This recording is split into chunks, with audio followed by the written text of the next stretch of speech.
What do you want your guys to take out of this season? I want them to take away that I want them to still want to be playing. I want them to be a little bit pissed off that they're watching the league championships and they're watching the national tournament and those kind of things. I think that makes you hungry. I do think our guys believe that we can and will be in those conversations down the road, and I want that to burn a little bit. That's all of us together. I think it's a good thing. You know, we made progress this year. Was it what we expected to make? We expected to make progress. I don't know what that means or what that meant, but I want them to be fired up that we're watching hockey at this point. When you, you advanced to the semifinals last year, but you don't do it this year. Do you want that to burn in the players and to motivate them? Yeah, I mean, the circumstances are, you know, they were different. Yeah. I mean, the Notre Dame series was I thought we played a hard series and got no bounces. In the Ferris series last year, we played a hard series and got a bunch of bounces. So I don't know if it's, I want the fact that we had to drive to Lake Superior to burn. Even though we won, we should have been playing at home. That's taking nothing away from anybody, but the last 4 weeks of the season weren't very good. I think we turned it around a little bit for the last 4 games, but I don't think we finished as strong this year over the last 4 or 5 weeks as we did last year. Now, in the middle, the guts of our season, from Thanksgiving on, we were pretty good this year. Where, last year I thought we were fine. I just feel like I think the biggest thing they take away from this year is we're starting to lift on, the 3rd week of March, and we should still be playing. That's what I want them. I want them focused on as we go back to work and start preparing for the 13-14 season on Monday. I want them thinking we should still be playing, and come next year we're going to still be playing. I think it's agreed that you're better than the 9th place team in the league. How do you balance that though? I don't. We were the 9th place team in the league. We were 2 points behind Michigan. We were a bunch behind Alaska. We don't balance it. The reality is we were in 9th, and that we take ownership of that. And there's some contributing factors to that we have to clean up. And we can't be in 9th. If we're a better team than 9th, then we have to play better and get better results. When you look back at this season, what are the positives that you take from it? I believe the positives, John, from Thanksgiving on, we were an over 500 team. We were 13, 12, and 1, and that includes playoffs. And in that mix, I think we played some pretty darn good teams, and we played them a bunch. Notre Dame was probably 6 times since Thanksgiving we played them. That's a positive. I think our young guys got some valuable experience playing on the road in the playoffs, both in 2 very difficult buildings. I believe our brand is stronger because it's getting stronger by the day, so it's stronger. Those are the positives to me. If we can take a look at the roster just for a little bit, obviously you're losing 4 seniors. Mm-hmm. Do you expect to lose any other players from season 10? Potentially. There could be some couple more changes coming. We're in the midst of individual meetings this week, and we're not going to have anyone involved in our preparation for the 13-14 season, which, like I said, starts Monday. We're not going to have anyone involved that we don't feel is going to be part of our team next year. But nothing to comment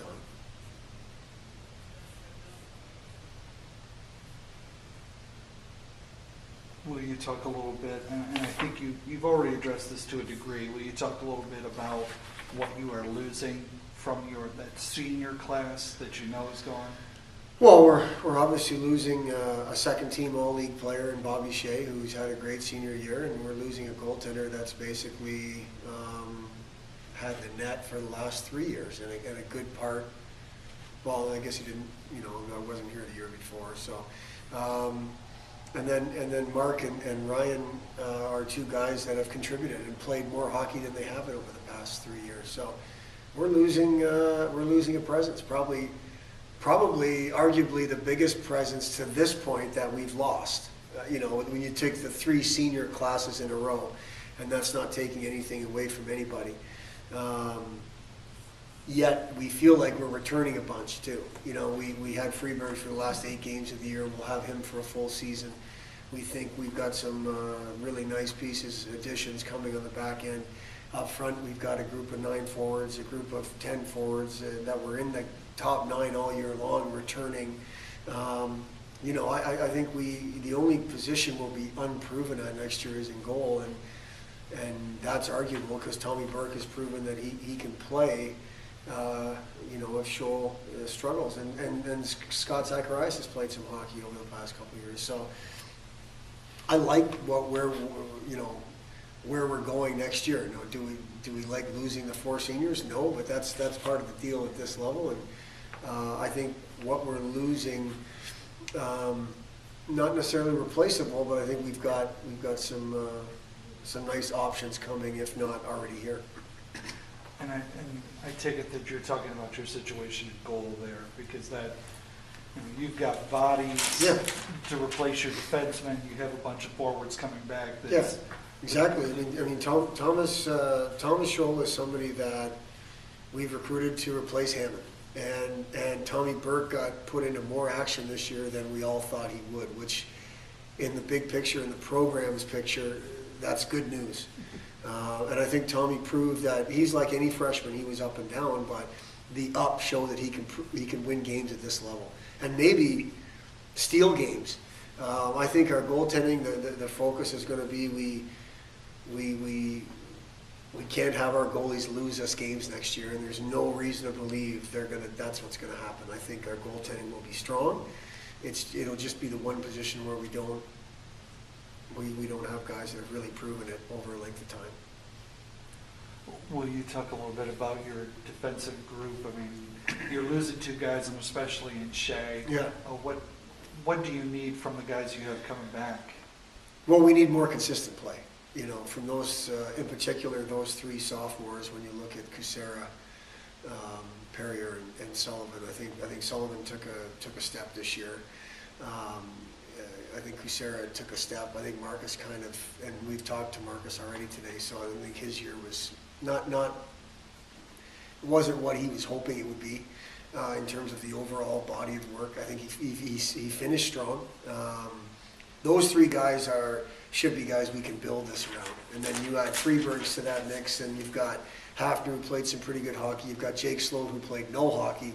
And then you got Odell Gadillo, who's still figuring it out. So we're adding a couple guys or at least a guy in Mark Friedman that we've already kind of talked about and what he's going to be. We think he's going to be a really good contributor for us next year.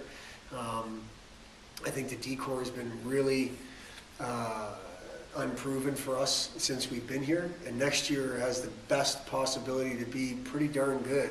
We feel like, from defensive perspective and the offensive perspective.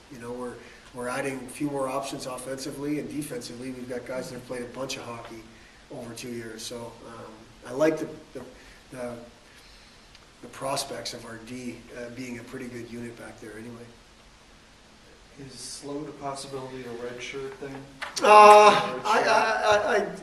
We haven't thought about that, John. I don't think so. But we haven't talked about that.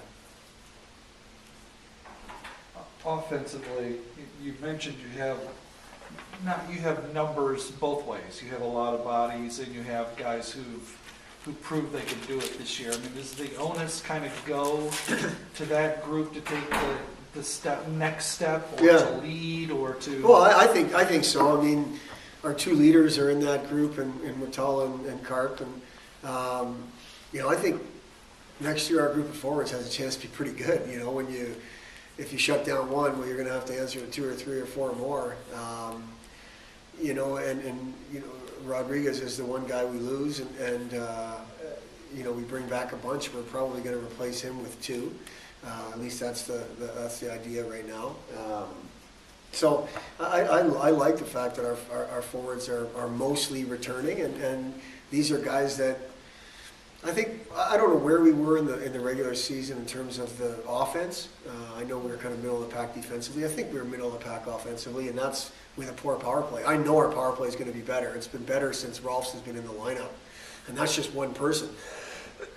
Never mind guys with a good spring and summer under their belt and more confidence and so on. So that's going to help our offense. I think just guys being a year older and all that kind of stuff. I liked what our offensive group had become in terms of the system and the threat we were, and I think guys have more. DeSalvo had 5 goals, and last year he had 10 in the playoffs. So that's one name, right? Murphy and Cooper are going in the right direction. Mingo, now he's got a year of hockey under his belt. Like Brent Tate is for the first time going to be healthy going into a summer. And this is nothing to say that those 3 seniors, when you look at Rotala, Williamson, and Moeller, who finished the year as a line, it'd be nice to have a line of seniors that can dominate people. So I think we're going to have some really good options and some nice depth up there. And for the first time anyway, guys are really going to have to hold themselves to a high standard on a daily basis, or they just won't play. Does it become incumbent on them to be more than they were this year? I think so, John, because this is our feeling around here, that expectations get higher the older you are. And the jump between freshman and sophomore, yeah, it's a big jump. The jump between sophomore and junior is a huge jump. And the jump between junior and senior is a huge jump in terms of the expectations. So if people think they're going to just do what they did this year and that's going to be good enough, that's not the case. And that includes Carpenter. He had 18 goals as a sophomore. Well, you've got to improve on that. Your details have to be better. Your approach, that's just because you're going to be a junior next year, and we expect more from juniors than we do from sophomores. And they've set the bar for themselves individually. And that's what the individual meetings are for, is to kind of get on the same page and make sure we're on the same page and reflect on the year as an individual and where we think they need to go over the next 6 weeks and ultimately over the next 4 or 5 months before we hit the ice again for next year. When you're talking about those expectations for next year, how much are they affected by going into a new league, new teams, and things like that? They're not affected at all. These are individual expectations that we believe each one of the guys within our program has. And we address those expectations, we talk about them. I can tell you that just, on this, right away, expectations are higher the older you get. We expect a lot from seniors. We expect a lot from juniors, which is that upperclassmen, if you want to look at it that way. And then we look at the sophomores and freshmen that's still trying to figure it out. Well, those guys that are going to be juniors and seniors, they've had plenty of time to figure it out. So the expectations are high for those guys. And the expectation is that they basically have figured it out. Yeah, well, I mean, us together, we've had plenty of time, we've had plenty of discussion, we've had, hard talks, easy talks. So now they got to execute. Now it's a matter of every day deciding that this is what I'm going to be today, and they know that. And I like the fact that we're not reinventing anything. We're not bringing anything new. I think our biggest challenge is to live up to the expectations where this year we weren't able to. We started the year with expectations, whether they were real or not, whether they were deserved or not. We didn't start the year very well. Next year, we're going to have legitimate expectations, and I think they're going to be real, and I think they're going to be deserved. And we're going to have to find a way to play with expectations. We haven't done that great, I think we're not sneaking up on anybody anymore, and we're older, we're deeper, and we have to learn to play with expectations.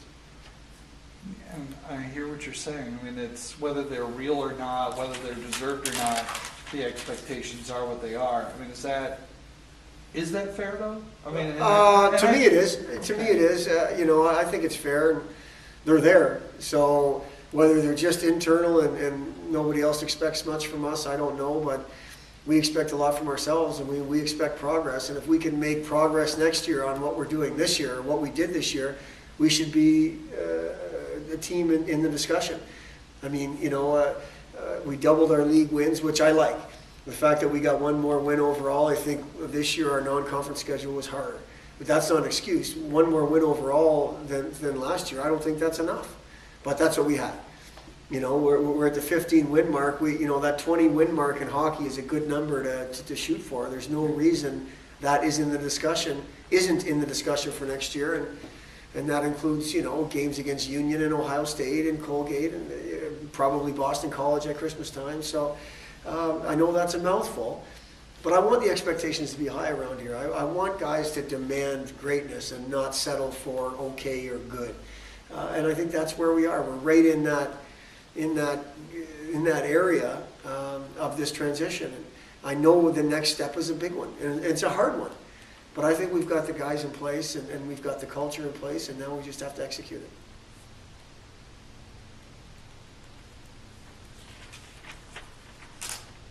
When do you figure that you'll have the schedule together, the non-conference portion of the schedule? It's in terms of dates, or like I can tell you who we're playing.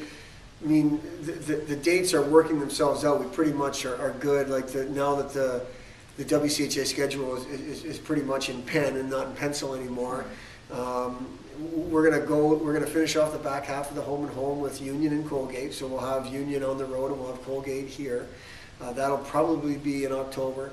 I actually think we're gonna play Ohio State midweek games in October. I think the first one will be here and the second one will be there.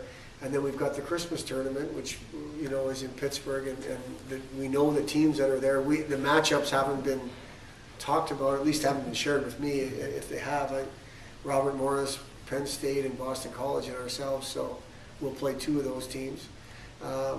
So I think it's just a matter of absolutely hammering out dates, but we're really close to that. Is the Pittsburgh tournament, is that going to be an actual semifinalist consolation I championship? don't know how they ran it this year, Kevin. I don't know I believe they did. That's I what think yeah. Miami played Ohio State, and then Robert Morris played Penn State, and Robert Morris and Miami ended up playing in the final. So I believe it's that. You kind of talked about the power play earlier.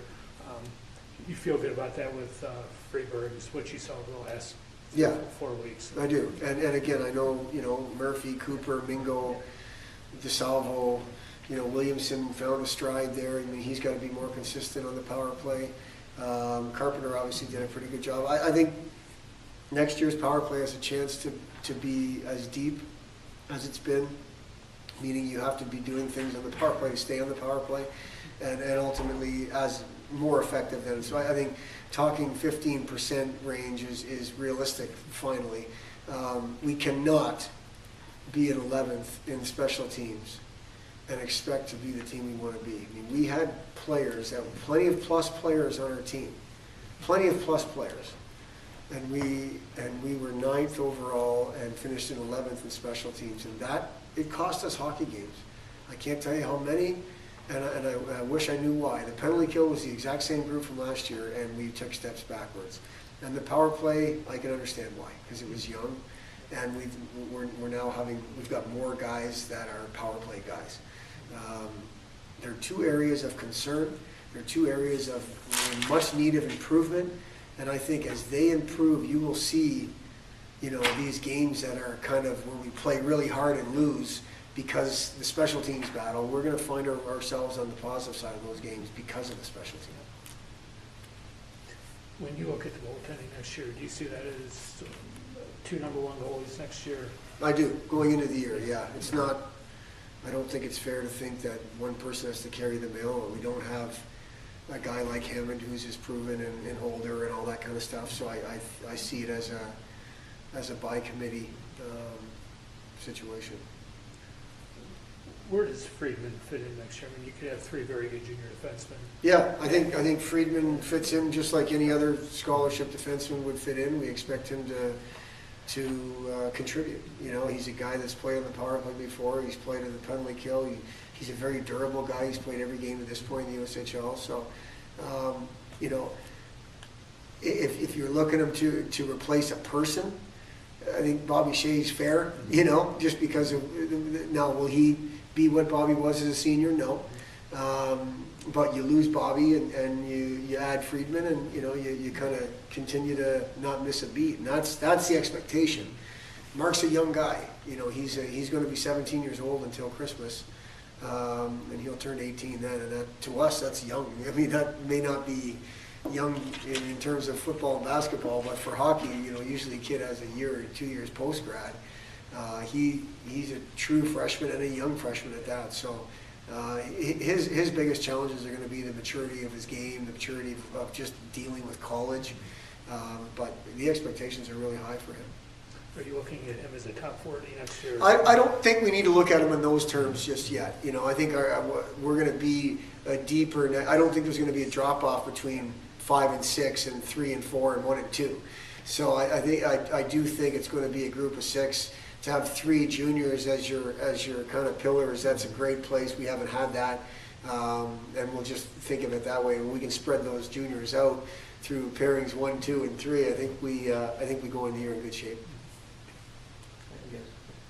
Do you pay much attention to what's going on with the teams that are going to be with you in the WCHA? A little bit more. I mean, we've always paid attention to Northern Lake and Ferris, just because, and Fairbanks in terms of recruiting and those kind of things. I found myself paying more attention to Bemidji's recruits and Mankato's recruits, and you know, I think on paper, Mankato and Ferris are probably two of the top teams going into that league. Just on paper. I mean, Mankato's had an outstanding year, and they've got a new coach there and a new culture, and they seem to be really on the right track. And then Ferris, as we all know, Ferris is a great brand, and they had another good year. So I find myself looking more at in particular, those 2 Minnesota schools. Not that I don't care about Anchorage, because I do, and not that I don't care about Huntsville, because I do, but I haven't really paid much attention to Bemidji and Mankato before, so I see myself looking more at them.